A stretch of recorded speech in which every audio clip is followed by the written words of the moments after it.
WhatsApp guys, welcome back to our YouTube channel once again. तो भाई आज मैं सर्च कर रहा हूँ कुछ ऐसी बहुत ही फेमस कंपनी जो हमें जिनका बिजनेस अगल बगल दिखता है, हम उसे देखते हैं रोज़ और उनकी सर्विसेज का भी इस्तेमाल करते हैं।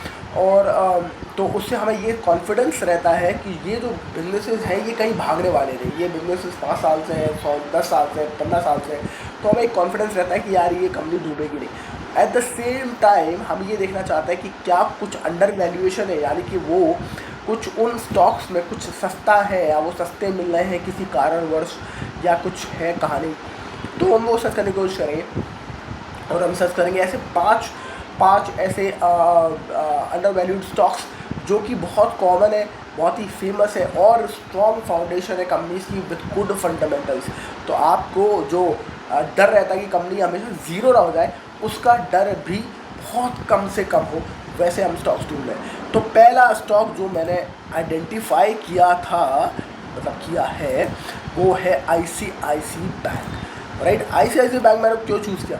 अब आप देखो, ICICI बैंक जिस हिसाब का बिजनेस कर रहा है, अभी मैं ICICI बैंक में अकाउंट है मेरा, तो मैं जाके ICICI बैंक के जो कस्टमर्स है, वो जो रिप्रेजेंटेटिव है, उनसे काफ़ी बात करता रहता हूँ और उनसे बात करता हूँ क्या काम चल रहा है। तो उनको एक हिदायत है, उन्होंने मुझे बताया कि अब आपको सिर्फ छोटे मोटे कस्टमर्स पे ध्यान नहीं देना, आपको मोटे कस्टमर पे ध्यान देना है जो आपके अकाउंट में कम से कम 5 लाख 6-10 लाख की FD करा दे।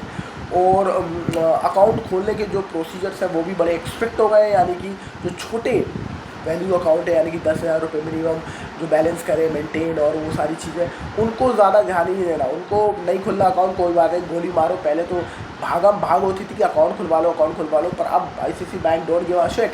ICICI बैंक वाले कह रहे हैं भाई हमें तो मोटे बंदे चाहिए। अच्छा, HDFC बैंक में पहले ये होता था, मैं देख के आया था आज से 2 साल पहले तक कि HDFC बैंक का ये वो था कि HDFC बैंक वाले छोटे अकाउंट वालों को तो मतलब पूछते क्या भाई चलो भैया आगे बढ़ो। और आज ICICI बैंक वाले भी यही कर रहे हैं, मतलब कि बहुत अग्रेसिव हो रहे हैं इसका मतलब ICICI बैंक वाले अपनी बैंक की अप्रोच को लेकर।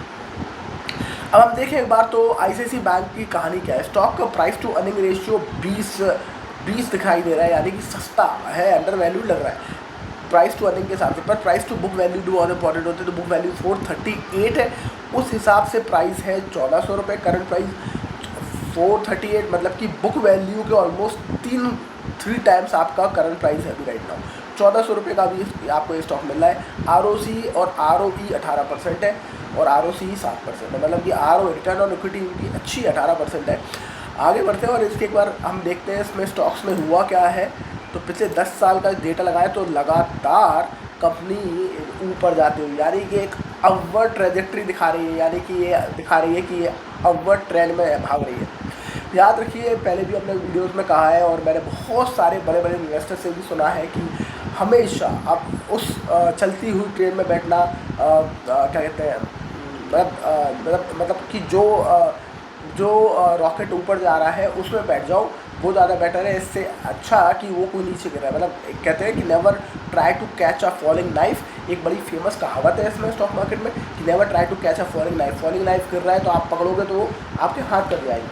बट ऊपर जाता हुआ स्टॉक में आप बैठ सकते हो, क्योंकि इसमें एक थर्ड लॉ ऑफ मोशन जो है वो यूज़ होता है कि an object will continue to move until and unless an external force is applied to it. An object at rest will continue to be at rest until and unless an external force is applied to it, right?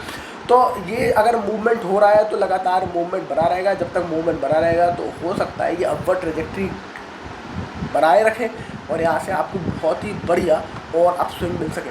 अब आप देखो कि लगातार भाग रहा है 10 साल का डेटे में, तो ये ऊपर ही ऊपर चला आ रहा है और गुड प्रॉफिट ग्रोथ है 39% की कैगर लास्ट 5 साल में। अब हम देखें कि अगर क्या फाइनेंशियल प्रॉफिट बढ़ रहा है, तो अब आप देखो फाइनेंशियल जो प्रॉफिट है इनका, प्रॉफिट एंड लॉस, वो कहाँ जा रहा है। तो यार ये तो माइनस में दिखाई दे रहा है फाइनेंशियल प्रॉफिट, यानी कि इनके ऊपर जो अभी इनके जो NPAs है वो काफ़ी ठीक ठाक से है।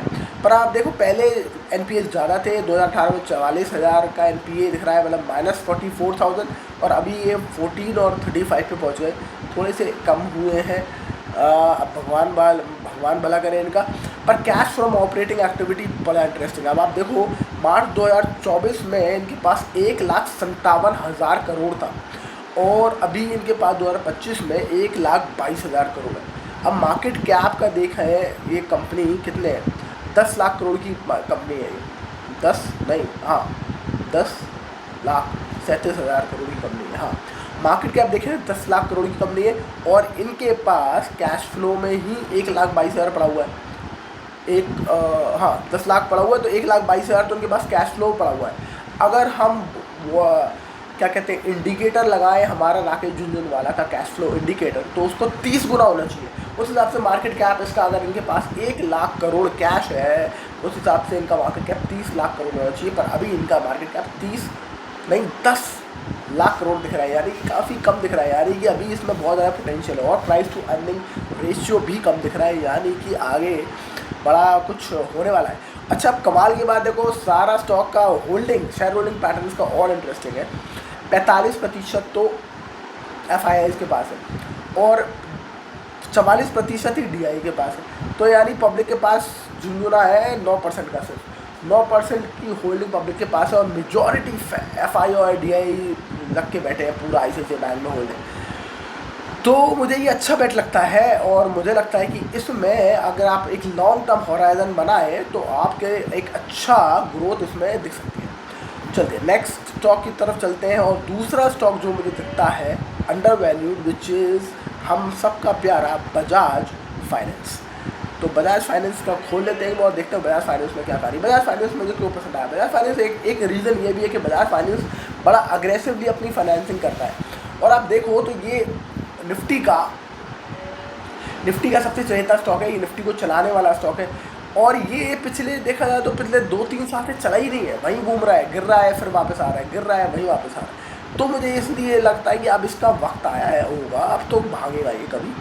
और अब इसको देखो मार्केट कैप इसका 5,000 करोड़ का, 5 लाख करोड़ का, 84,000 करोड़ का, 5,84,000 करोड़ का मार्केट कैप। स्टॉक का प्राइस टू अर्निंग रेशियो 35, थोड़ा सा महंगा लगता है स्टॉक का प्राइस अर्निंग रेशियो, पर आप ये सोचो कि जो कंपनी ज़्यादा एग्रेसिव होती है ना वो आपको थोड़ी सी महंगी ही मिलती है।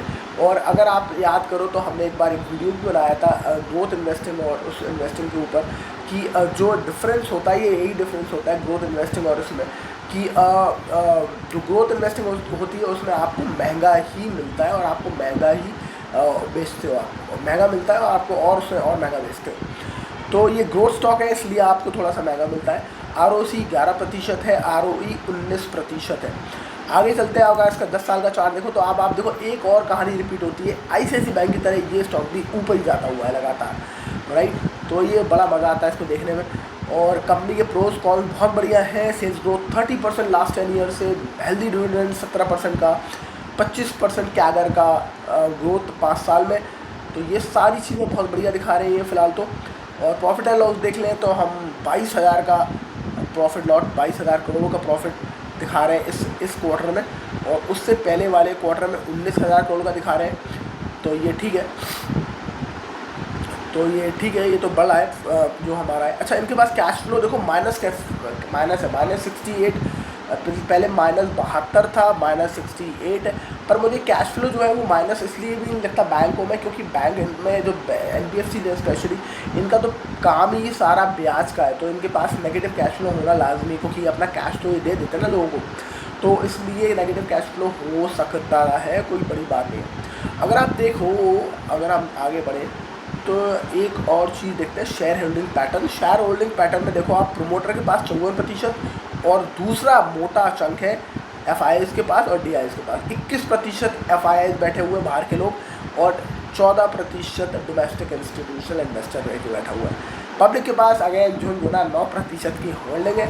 तो ये इसके पैरामीटर्स है। तो मुझे ये दो स्टॉक बहुत पसंद है। मुझे लगता है दोनों स्टॉक काफ़ी अंडर वैल्यूड है और आपको एक अच्छी ग्रोथ दे सकते हैं अगले 2-7 साल में। हो सकता है ये बहुत ज़्यादा मोटे रिटर्न नहीं दे क्योंकि कंपनी बहुत बड़ी हो चुकी है, but at the same time आपको ये 10-15% की मैं अच्छी 15% की मैं मिनिमम आराम से इसमें ग्रोथ एक्सपेक्ट करता हूँ। आपको अपना डिसीजन खुद लेना है, फाइनेंशियल एडवाइजर से पूछ के लेना है और अपनी रिसर्च करके लेना है। तो this video is only for your information. I hope आपको वीडियो में मजा आया हो। Yes, like share subscribe and I will see you बने रहें। Thank you so much for watching, bye bye. Sitting lonely in my room again, trying to find the words to say, but nothing comes out.